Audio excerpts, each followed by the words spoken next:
Graduation day was supposed to change everything. It was supposed to be the day all the sacrifices finally made sense. Every late night, every tear, every time I told myself, just hold on a little longer. As I stood there in my gown, heart racing, I searched the crowd for one face. Row after row passed. Families were smiling, cheering, crying. But the seat I was looking for stayed empty. That's when it hit me. My mom wasn't coming. In that moment, my smile froze, my chest felt heavy, and something inside me quietly broke. This day was supposed to mean everything. Years of pressure led up to this moment. Years of being told to stay strong, work harder, and not complain. My mom always said graduation would be our moment. The day she would finally be proud. The day all the sacrifices would be seen. Without realizing it, I tied my worth to this one event. I believed if I made it here, I would finally be enough. That love would show up loudly and clearly when it mattered most. Growing up, love never felt automatic. It always felt earned. I learned early that praise came after achievements, not effort. Good grades meant attention. Silence meant I had failed somehow. I tried to be easy, responsible, successful. I learned to hide my fear and swallow my needs. Disappointing her felt worse than disappointing myself. Over time, I stopped asking for comfort. I focused on proving my value instead. I believed if I did everything right, love would stay. I didn't realize I was training myself to accept less than I deserved. The morning of graduation felt unreal. I woke up before my alarm, heart racing, staring at the ceiling. For once, the nerves didn't feel heavy. They felt hopeful. I checked my phone right away. No message. I told myself she was probably busy getting ready. I moved through the morning slowly, carefully, like I didn't want to disturb the moment. The gown felt strange in my hands. I kept thinking about how she would see me in it. I sent a quick text, just a reminder. Then another lighter one, pretending I wasn't anxious. The replies were short. Delayed. Something felt off, but I pushed the thought away. I didn't want doubt to ruin the day. I kept choosing optimism because I needed it to be true. On the way to the ceremony, I imagined her smile. I imagined her standing, clapping, finally proud. By the time I arrived, hope was the only thing keeping me steady. Sitting there, I suddenly felt very small. All around me, families filled the seats. Laughter, cameras flashing, people calling out names.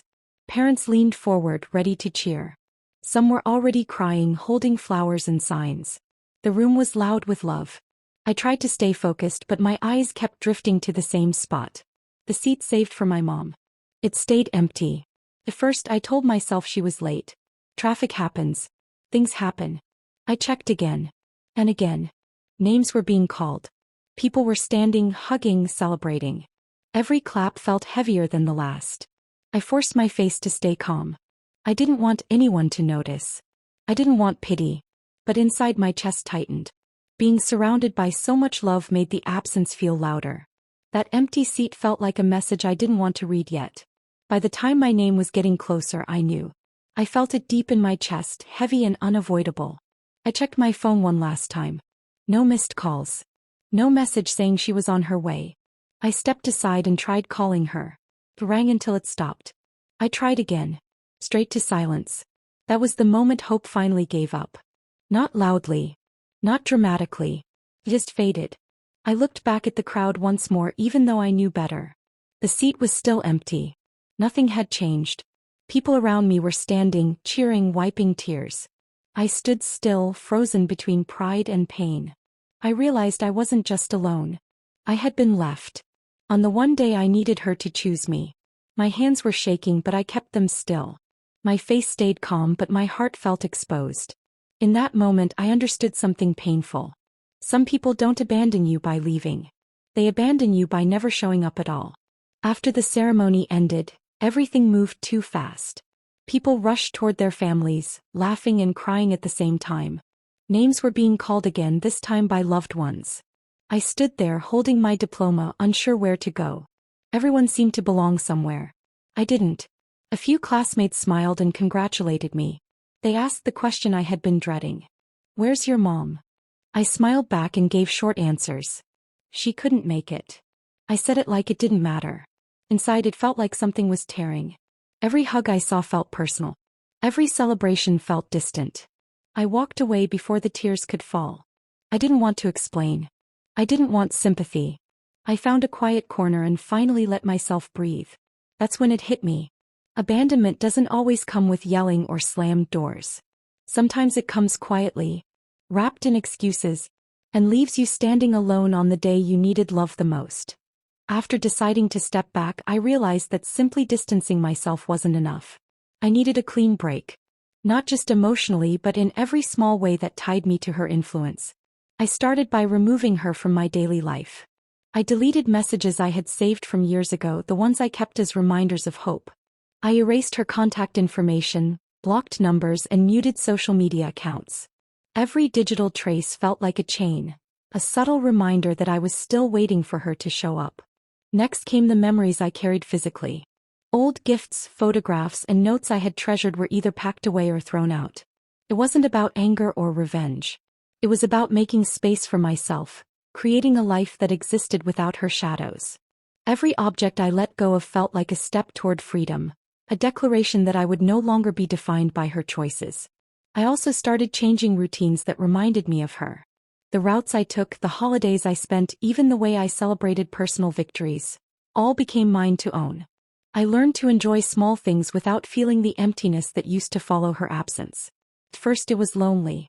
The silence felt heavy, almost oppressive. I doubted myself. Was I overreacting? Was I being too harsh? But slowly I realized this wasn't punishment. It was survival. I was creating boundaries I should have had all along. I was telling myself that I mattered, that my life could thrive without her approval. Erasing the old life didn't erase the pain, but it reshaped it. Instead of waiting for love that would never come, I started investing it in myself. Instead of replaying her absence, I focused on building something new, something stable. By the time weeks turned into months, the weight began to lift. I wasn't just surviving anymore. I was reclaiming every part of myself she had ignored. Disappearing had given me a chance to exist fully on my own terms. And for the first time I understood that absence could be a gift, if it meant finally finding myself. I wasn't running away. I was stepping into a life I had always deserved, one where I was enough, entirely on my own. Starting over wasn't easy. It wasn't like flipping a switch and forgetting everything. It was messy, painful, and slow, but it was necessary. At first there was a strange kind of emptiness. I had removed her from my life, yes, but that left space that felt raw and unfamiliar. I was alone in ways I hadn't truly been before. No guidance. No expectations. No familiar routines. Just me trying to figure out who I was without her shaping every step. I had to learn to make decisions for myself, small and large. What to eat, where to go, what to celebrate, who to trust. Every choice felt weighted with significance because I was building a life that belonged entirely to me. The loneliness was the hardest part. There were moments when I wanted to reach out, to hear her voice, even if it had hurt me before. I craved validation. I craved acknowledgement. But I learned to sit with that craving, to let it pass, and to give myself the recognition I had been waiting for all along. I discovered parts of myself that had been buried under years of trying to please her. Small joys, big dreams, and even anger that I had pushed down. I allowed myself to feel fully without guilt. Every emotion became a tool, a guide, not a burden. Slowly life began to feel lighter. The absence that once felt crushing became a space to grow. I made new routines, formed new habits, and created a support system of people who truly valued me. I learned that family isn't always the people who give birth to you. It's the people who show up, who see you, who stay. Most importantly, I started to see my own worth. Not as a reflection of someone else's approval, but as an absolute truth. I realized that I didn't need her presence, her validation, or her affection to thrive. By disappearing, by erasing what was holding me back, I reclaimed my life. I discovered that freedom isn't just about being alone. It's about being yourself fully and unapologetically. And for the first time, I knew what it felt like to truly belong to myself. Starting over was hard, but it was worth it. Because in that new life, I wasn't just surviving, I was finally living. Disappearing from her life didn't just give me space, it gave me clarity. For years, I had measured myself against her standards, hoping for approval that never came. I tied my accomplishments, my happiness, my worth to someone who had already decided how much I was worth. Stepping away allowed me to see the truth. My value was never hers to give or take. In the beginning, it was difficult to accept. There was guilt, lingering shame, and an almost constant question. Was I being too harsh? I wondered if I had overreacted or if I should have tried harder. But slowly I began to understand that this wasn't about punishment. It was about survival. It was about creating boundaries I should have had long ago. Without her influence, I began to see myself more clearly. I noticed the dreams I had put on hold to please her. The small joys I had ignored because I felt undeserving. The ambitions I had buried under fear of disappointment. I started reclaiming them piece by piece, allowing myself to feel joy without guilt. I also began to understand the nature of abandonment. It isn't always loud or dramatic. Sometimes it's quiet. Sometimes it's invisible. But even invisible abandonment leaves scars, and even invisible choices demand acknowledgement. Walking away didn't erase the pain, it reshaped it. Through that reshaping, I discovered strength I didn't know I had. I learned that love should never feel like work. That acceptance shouldn't be conditional. And that some relationships aren't meant to be fixed, they're meant to teach you to value yourself. By stepping back, I found freedom. By erasing what held me down, I discovered control. By choosing myself, I finally learned that closure doesn't always come from explanations or apologies. It comes from action. Disappearing taught me that absence can be a powerful teacher. It showed me that the most important person in my life is me.